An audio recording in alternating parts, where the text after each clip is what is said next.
Ayun guys, napakaganda talaga ng lugar guys. Hindi ko alam na na-develop nila ng ganito kaganda.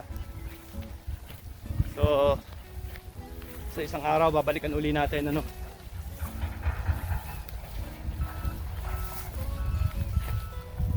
Ganda ng mga vegetation, green na green talaga siya guys.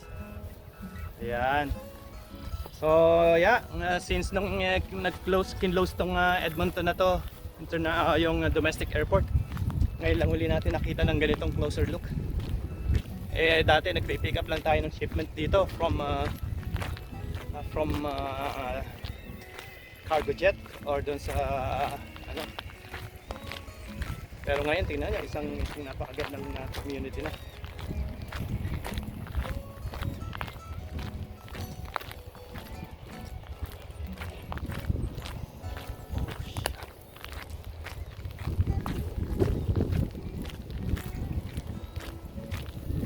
So guys, papasyal ko pa kayo sa isang susunod na ano.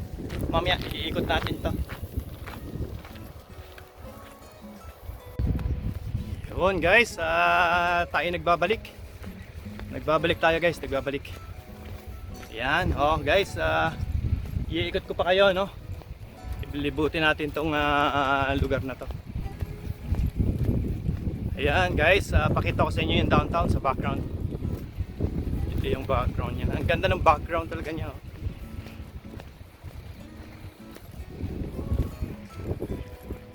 Ang malupit lang dito guys, dito sa area na to, ang housing. Ang housing dito guys, tsak, nasa milyon na ang halaga. Nasa milyon na ang halaga nito kasi recently, inassess nga nila na isang studio, isang ano lang, isang townhouse lang, na napakaliit ng mga 2 bedroom, umaabot na siya ng isang ng 800 to 1 million I guess. Pero yan ang aalamin natin guys. Kaya kung makikita nyo at mapapansin nyo guys, ang mga nakatayong bahay ilan-ilan pa. Hindi katulad ng mga places pagka dinevelop outskirt. Hindi naman outskirt, siguro mga 15 minutes drive from the downtown core, malaki yung value or malaki yung value na binababa niya. Kesa dito guys, na nandito sa mismong downtown core, na malapit sa downtown core, ang house ng prices talagang parang hindi mo na mabibili halos dahil sa mamahal nga. Ayan. So pakita ko sa inyo guys yung downtown. So ayan guys yung downtown.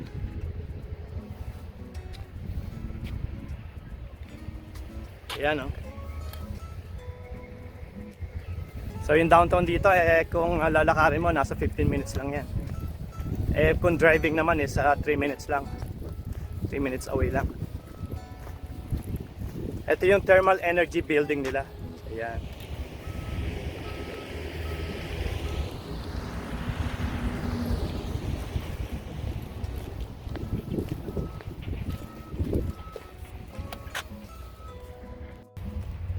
Yun, pakita ko lang sa inyo yung mga ano, yung ibang places pa, ibang parts nitong itong park na to, green space na to dito sa Blatchford.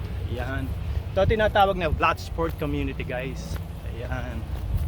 So malakas ang hangin, nag-ano tayo, super init din. Kaya naglagay tayo ng jacket na manipis para maprotektahan ang ating ayan, balat sa pagkasunog ng sikat ng araw. Ayun.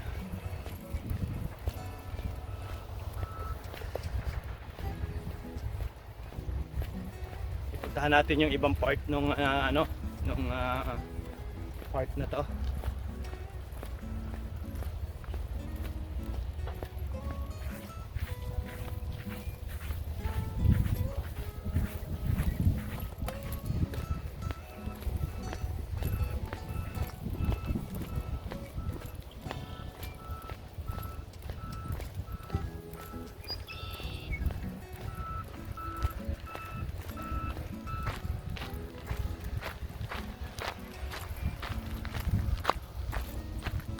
Buti may nakalagay na bawal may sign or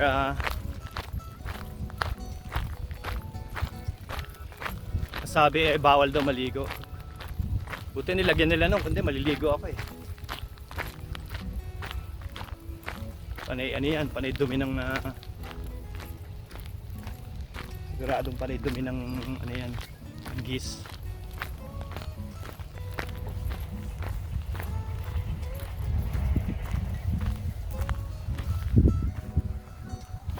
Kaya lang mga dinudumihan nila, may mga tao siguro nagpupunta rito sa gabi.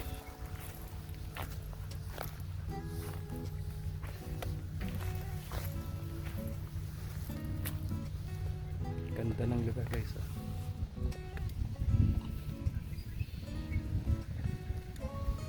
Pakita ko sa inyo.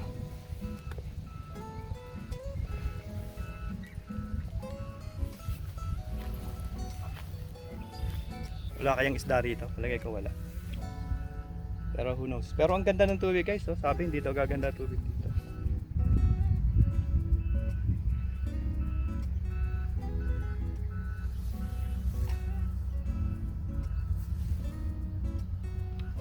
Ito kay gagandang mga halaman dito guys. O, yung mga damo na to. Pang green space talaga nila to eh, para sa tabi ng mga ganitong ano, font na mga ano, mga pond na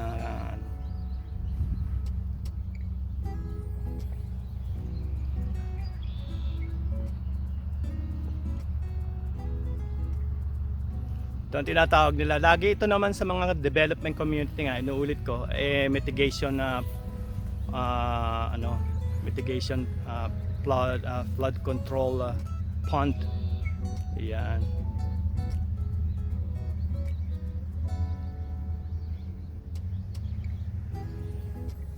So mga pag nagbaha nga naman yung tubig galing sa community or sa mga street, main street dito pupunta.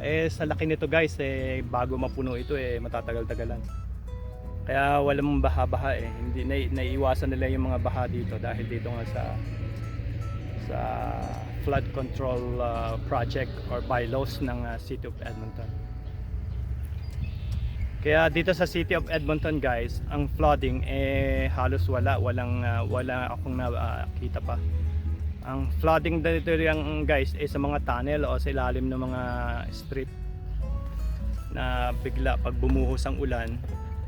Kasi guys dito pagka bumuhos talaga na malakas ang ulan, kasama ang hailstorm o yung hail. Pagka nagka-hail na yung ice, yun ang bumabara sa mga drainage para yun ang nagkakos ng flooding sa mga street. Ayan.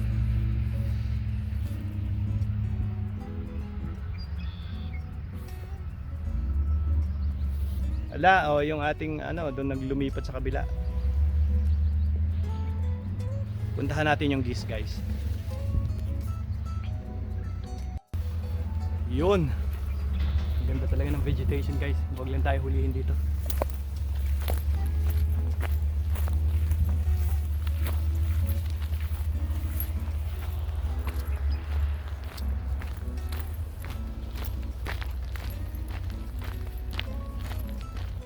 Oh, ayan, umalis na naman sila.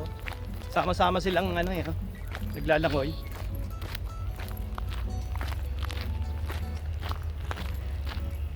Dito na naman sila papunta sa kabila.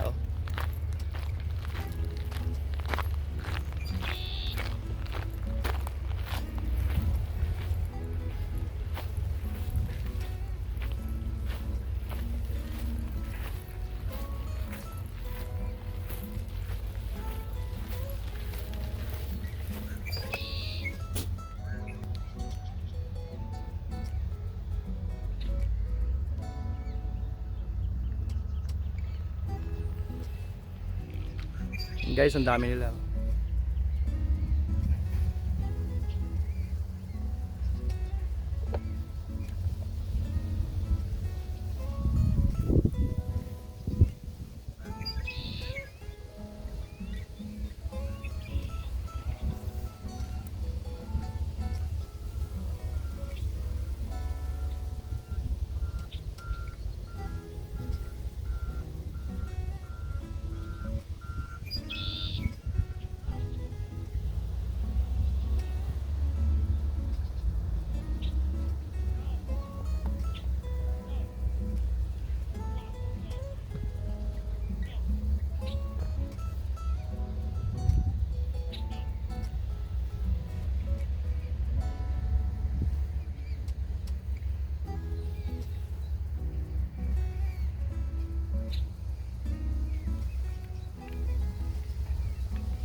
Yun guys, lipat tayo sa kabila.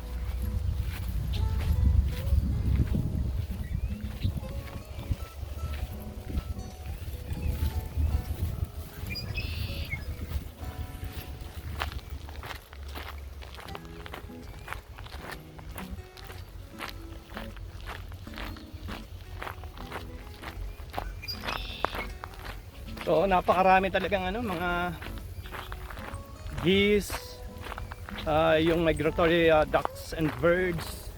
Daming birds talaga siya. Oh. Kung madinig nyo guys yung huni ng mga ibon.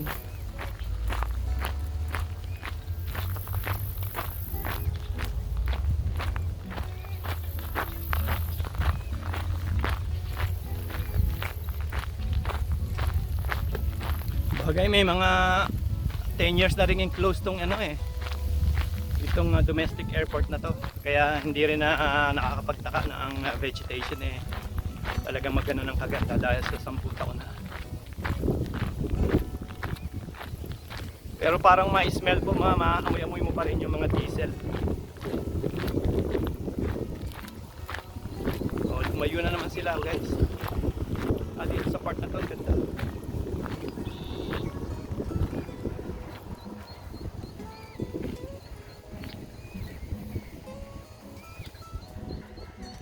And guys,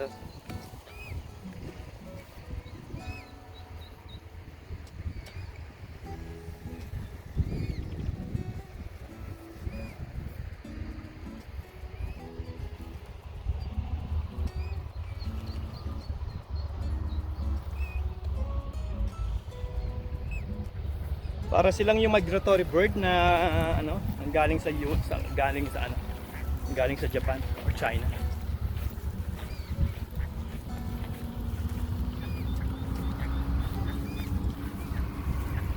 Pero palagay ko sa South America lang to galing.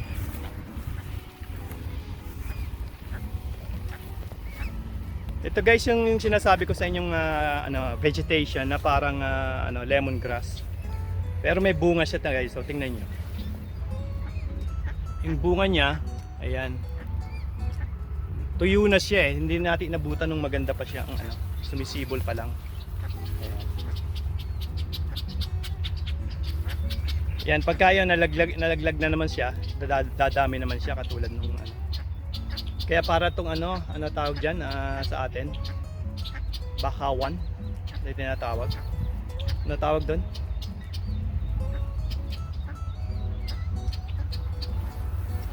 Tingnan mo mga puno niya guys.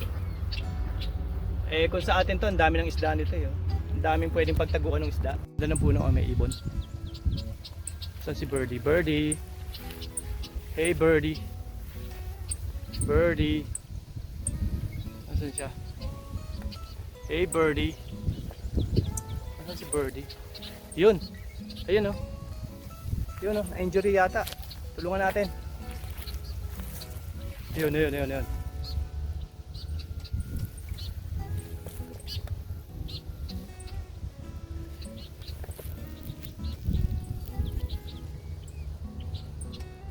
Pakaraming ibon guys, grabe.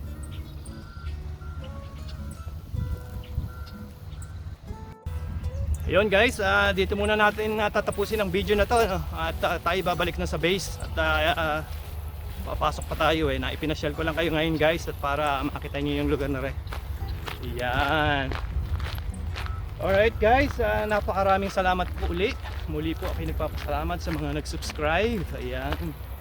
At sa mga hindi pa po nagsusubscribe, mag-subscribe na po at tayo magsasama pa sa napakaraming videos. Ayan. Muli, salamat po sa nag-subscribe. Yes. Kung hindi pa nag-subscribe, please subscribe. At namnamin po natin ang bawat segundo ng ating buhay. Ayan. Iwasan po ang stress. Madaling sabihin, mahirap gawin, pero ating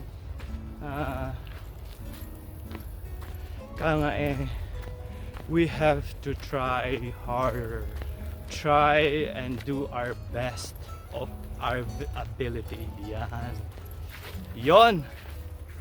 So guys, magkita-kita tayo sa muling videos at siguro 2 videos to guys kung mahaba.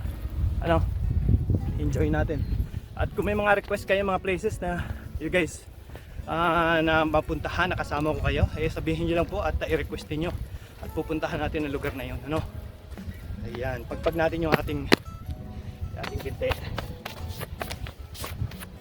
Salamat po muli guys, at dito nagtatapos. Mabuhay po tayo. God bless us all.